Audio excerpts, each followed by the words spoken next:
you can be just somebody that's just talking about it. And that does make a difference. That does help the situation. That does spread awareness. And that is some way that you can get involved and make a difference in something. But people don't, I guess, think when you're thinking about getting involved with something new that you haven't really done before, that doesn't exactly spring to mind. Because when you look at something, you're like, oh, I don't know what I can really do.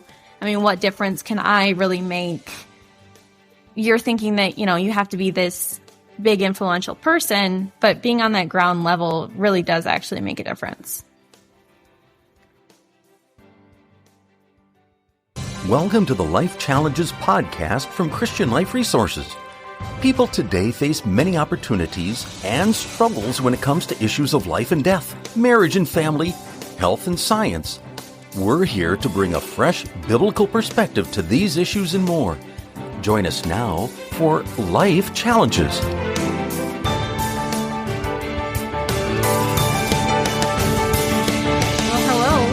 Welcome back. I'm Krista Potratz, and I'm here with Bob Fleischman.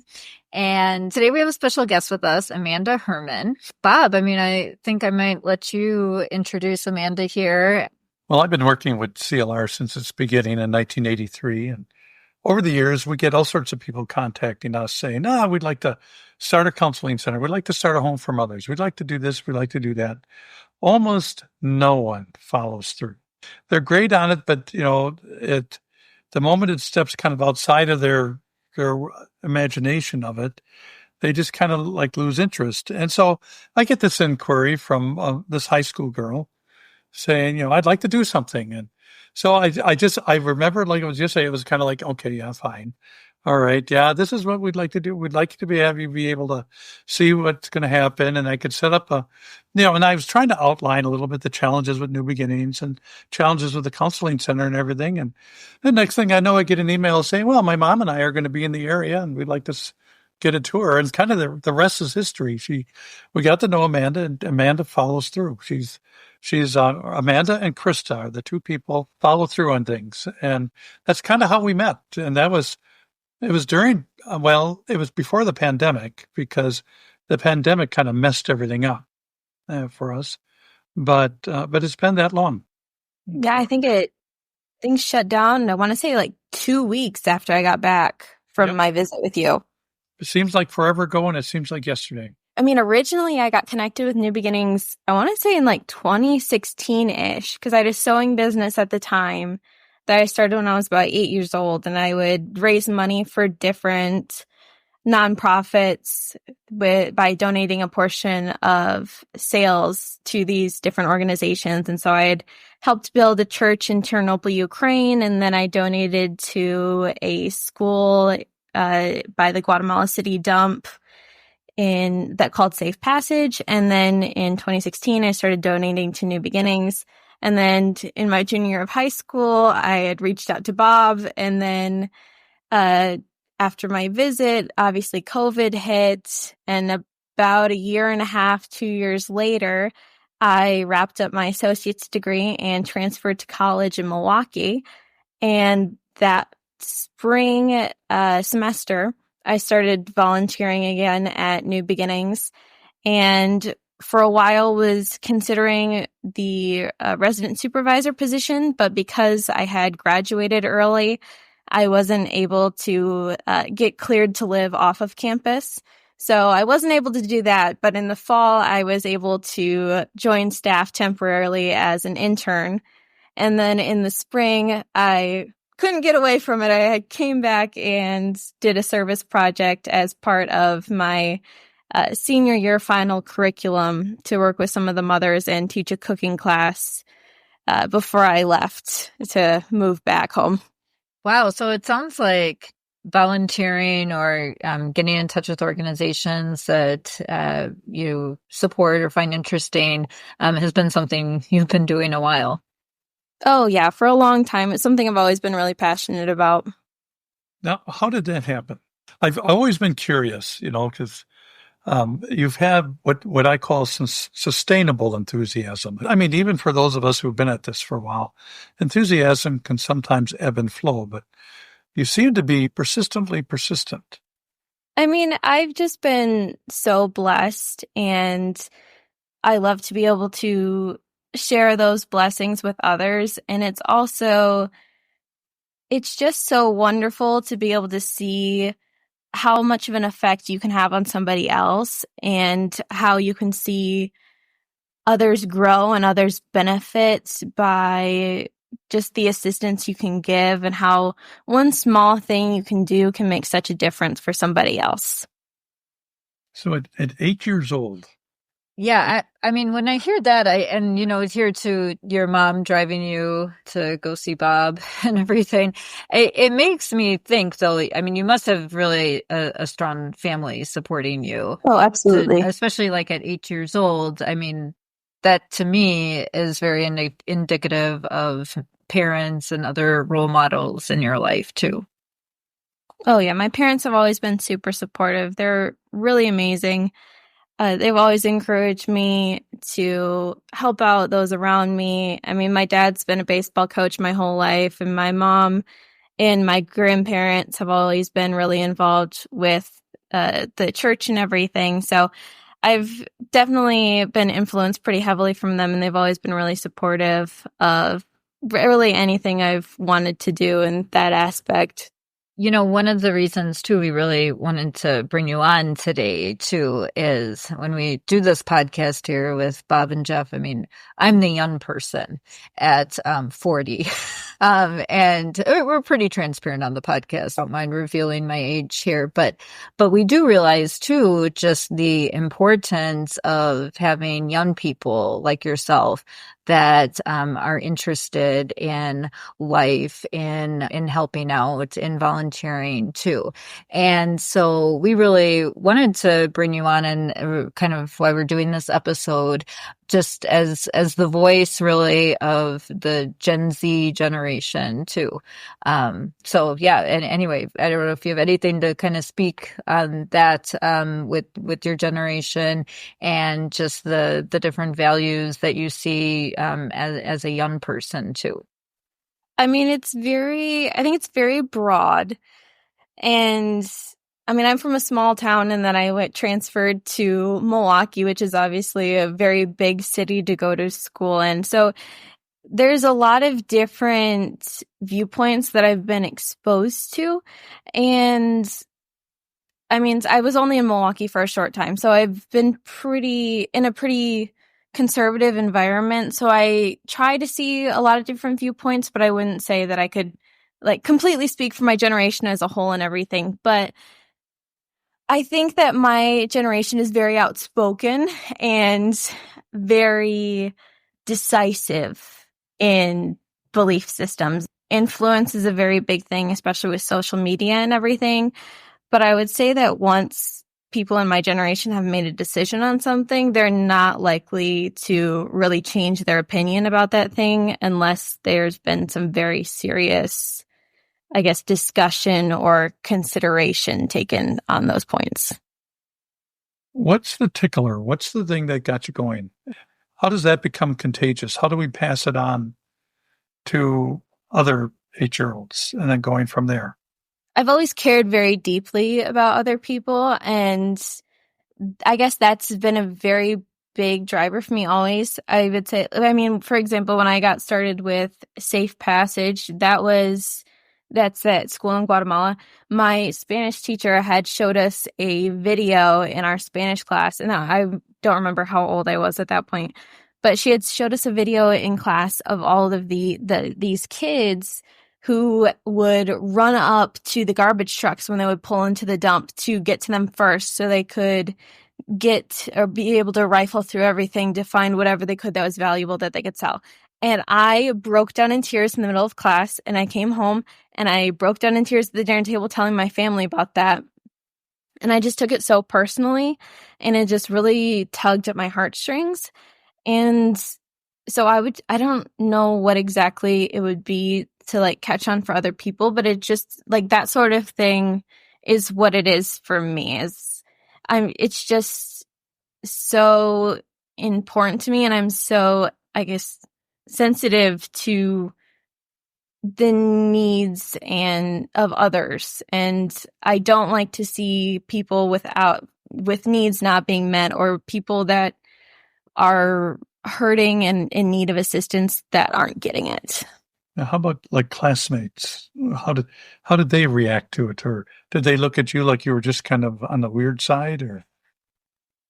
Honestly, I don't even remember. I was so zoned in on what was happening on the screen that I vaguely remember my teacher talking to me, because she's the one that she had been connected with the local chapter of Safe Passage. And so she, I want to say, reached out to my parents afterwards, after I had, because she had noticed me getting emotional in class about it. So I don't remember anything happening around me when we were watching this video, when I was getting emotional about it. I only remember like this video happening and watching this whole thing and all these children. I don't even remember how my classmates were reacting to it at the time.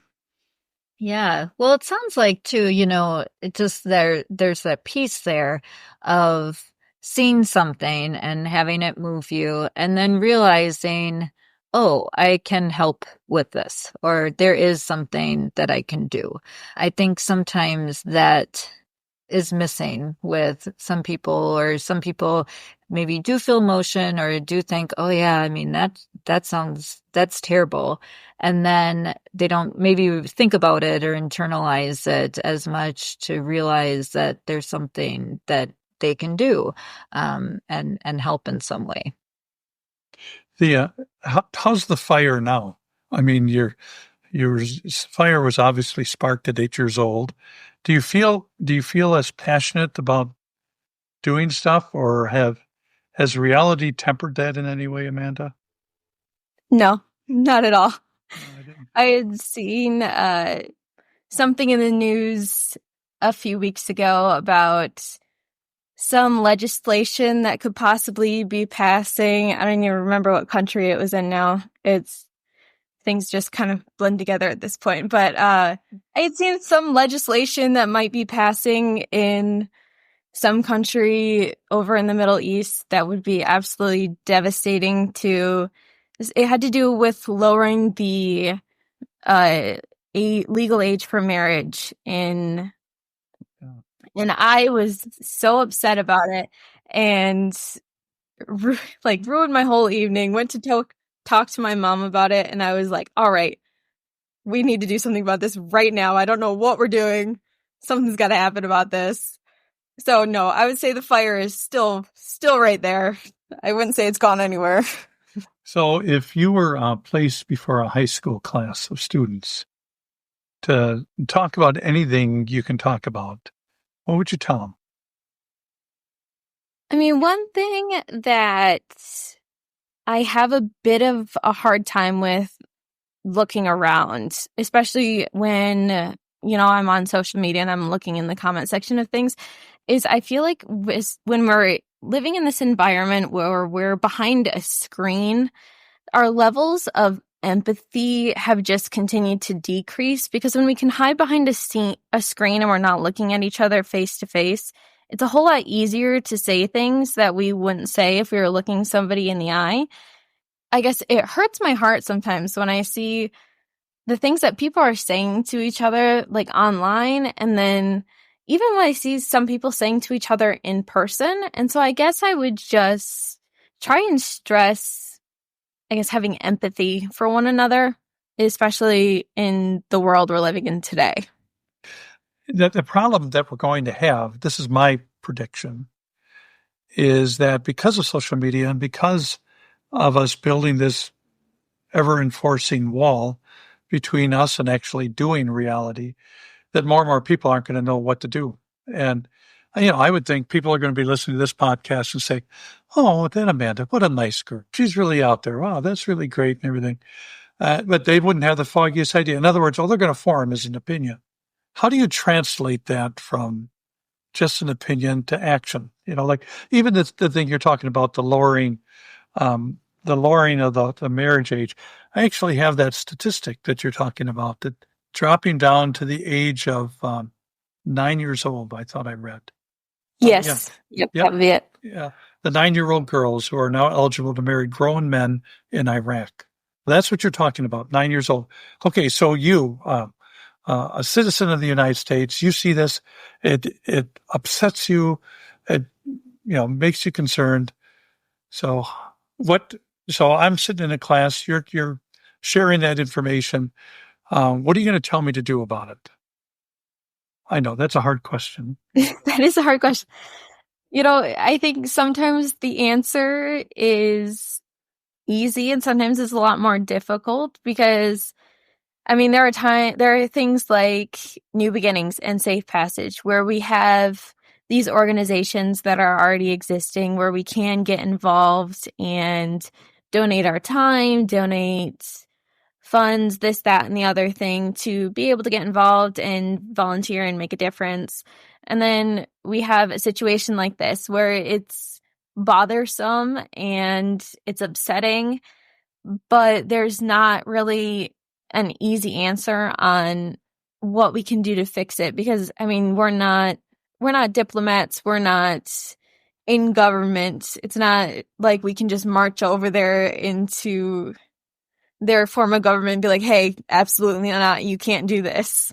For a situation like this, there's not really an easy answer on how we can fix it. And I think that's what makes that situation even harder, both to accept that it's happening and also to, I guess, try and come up with a solution for it as well. And I think too, when I hear something like that too, one thing that I think people can do is just talk about it and raise awareness too. Because, how you said, like, you saw the news and it was on there. A lot of people too maybe aren't watching the news or don't know that that's on there or being said, or, unless it comes through in a TikTok or something, they may not even really know that that's there. And so sometimes, I think it can be as small as just talking about it, raising awareness, is maybe where something starts too. I think everybody, when they're looking at something, and I think this is the part that can be really intimidating for people getting started, is that they look at a situation and they expect that they have to solve the problem on their own, and they expect that they have to be like, they think that they have to be somebody that's, I guess, like, they're quote unquote important, like they have to be famous, they have to be in government, they have to be this big, like, influential person. They don't see like that you can be just somebody that's just talking about it. And that does make a difference. That does help the situation. That does spread awareness. And that is some way that you can get involved and make a difference in something. But people don't, I guess, think when you're thinking about getting involved with something new that you haven't really done before, that doesn't exactly spring to mind. Because when you look at something, you're like, oh, I don't know what I can really do. What difference can I really make? You're thinking that, you have to be this big influential person, but being on that ground level really does actually make a difference. Yeah, well, and I think too, so even just taking something like New Beginnings too, when you started volunteering there, was there something that struck you or a reason why you started there? And then from that, it's like, what did you actually do there? Yeah. So, I've always loved kids. I've always been really passionate about kids, and it's very upsetting to me when you see all of those statistics of how many kids we lose every year to abortion. And I just wanted to participate in something that was providing a solution and actually be working towards supporting people and giving them and helping them to be able to raise their child and work through that and offer that support system to them when they choose to give their child life, as opposed to going through with an abortion and moving on that way. And so when I was at New Beginnings, and when I would raise money for them, obviously, but when I started volunteering there, it was just as simple as organizing stuff in the baby pantry and helping moms in the community shop for diapers and clothes and whatever they needed. And then when I started interning there, it was initially the Change for Life program. So a couple days a week, I would be on the phone making calls to different churches for the Change for Life program. And then I still would every once in a while be able to go down to the baby pantry and help moms shop. And I got to play with the kids sometimes to keep them occupied while their moms were shopping. And it was so wonderful, like, because these kids are so happy. And it's so nice to just see the joy on their faces and their moms too, to be able to just see what a difference this is making for them. And working at New Beginnings and working with the moms in the program and supporting them as they're hitting their milestones and seeing like all these accomplishments that they're reaching to really make that new beginning and to see them successfully raising their child and making a life for themselves and getting an education and supporting themselves. It's just something really incredible to be a part of. I think part of the reason where I've always been fascinated with Amanda and the whole issue of getting active when you're young is sometimes it involves a kind of a recalibration of expectations. Going back to the 9-year-olds getting married, and sometimes you're right. You're not a politician. You're not a policymaker. It isn't like, you can work with the Secretary of State's office and so forth. But, so often I remember when we got CLR going and I was called as the first and so far only national director, there were pastors, peers of mine who would call me and say, don't go. It's not going to come to anything. And a lot of times I found that people you would think would be on your team were the ones who were kind of calibrating you down to their level. Just because they can't envision it going somewhere doesn't mean it can't. If I've learned anything after all of this time, and that is that in the end, we're really talking about what you can do. Like for Amanda, when she said, yeah, sometimes it was making phone calls to the churches on Change for Life. But sometimes, quite honestly, she just went down and played with the children. Why? Because she could do that. Maybe at that moment in her life, she couldn't start a home for mothers. Maybe at that moment in her life, she could not take a family under her roof. In other words, there's a gazillion things you can't do at that moment in your life. But there's always something you can do.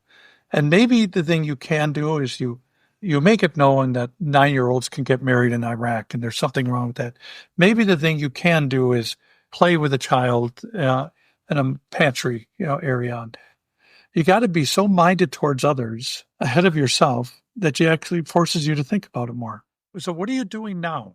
Right now, I've moved back home. And there's a food pantry near here where I was a pretty regular volunteer. Right now, I haven't been in a while because of my work schedule. They're only open on Mondays during the workday, so it's been a while since I've been back. But one thing I love about my job is I get to work. Part of what I do is I am making, I guess, memorabilia, and I get to design these things for people and then ship them out to them. And you get to see these things come back and how happy it's making everyone and what a big deal it is to them. And like one thing I made was a memorial for somebody's, I want to say it was their grandmother who had passed away. And they came back and wrote a review for the business where I work. And they wrote this huge long paragraph about how wonderful their experience was working with us and what a big deal it meant to them and how much care we took and how personable we were working with them and how they felt like we really cared. And so that's just something where, I'm not working at a nonprofit right now, but I still feel like people really value what I'm doing, and I'm still making people happy, even though I'm not actively able to work at a nonprofit full time at the moment. So if somebody in high school wrote you an email and said, Amanda, I identify with your heart. I feel for the plights of others and so forth. what should I do? Tell me what I should do. What would you say? I mean, I think there's so many things that can be done. I actually had a student reach out to me the year after I graduated. When I was in middle school, I had been planned on transferring to the Lutheran boarding school downstate. And so before I left, I had started this project where every Valentine's Day, I cut out a heart and wrote an individualized quote on it for every single person in the middle school, including all the staff members. And then I didn't end up transferring, so I continued that on to the entire secondary, so middle school, high school, all of those staff members. And then the year after I left, I had a student reach out to me and ask if they could keep doing it. And so then they sent me a photo of what they had done the year after. And I cried, I'll be honest. But it was so beautiful. And it's just something that's so simple like that, where it doesn't seem like actively making a difference in the community, but it's still just this nice, beautiful thing that you can do for somebody else. And so I would say, I mean, you can get involved. If there's a cause that you're passionate about, find a way to get involved with it. If there's an organization nearby, like get involved with that organization. But if there's not an organization you can get involved with, just find like a nice little way that you can like make it make it a goal to make, 5 people smile that day, or give, 5 people a compliment that day. Start small and then work your way up to something bigger. Yeah, I mean, I think one of the things, that you're really touching on too is just this personal connection. Because I mean, whether it's, making 5 people smile or doing something little or playing with children when you're volunteering, our society craves that really nowadays too, with that personal connection. I mean, we're connected with everybody and no one at the same time, with social media and different things. And when you really reach out to somebody, what I've noticed too is people love it. First of all, they really do want that personal connection, but you also get something in return for that too. And it's more than just like a warm feeling of like doing something nice for someone.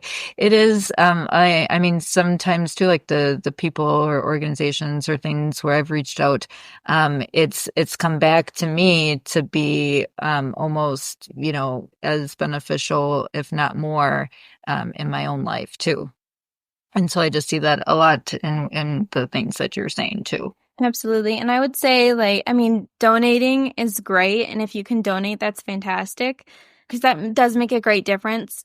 But if you're in a place where you can't do that, I saw this quote in part of the project that I did. I don't remember who said it, but I saw a quote that said that the best gift you can ever give someone is your time, because it's something you can never get back. And so I would say that if you're not in a place where you can donate or if you can donate funds or anything like that, donate your time, volunteer somewhere, because that does make a big difference. And that is something, your time is not something you can get back. And people will really appreciate any time you can give to volunteer somewhere, and it will make a difference.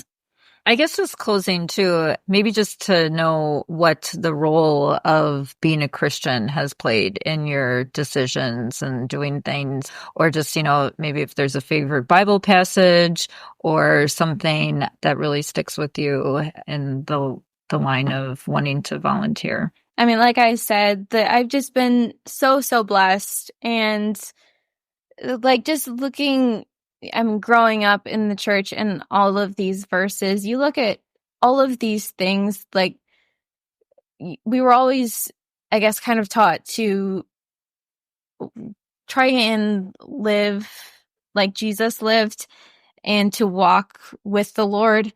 And when you look at all of these things that Jesus did and everything, he would, walk and talk and sit and eat with all of these people that society had kind of shunned. And he would spend time with all of these people that nobody else really cared about.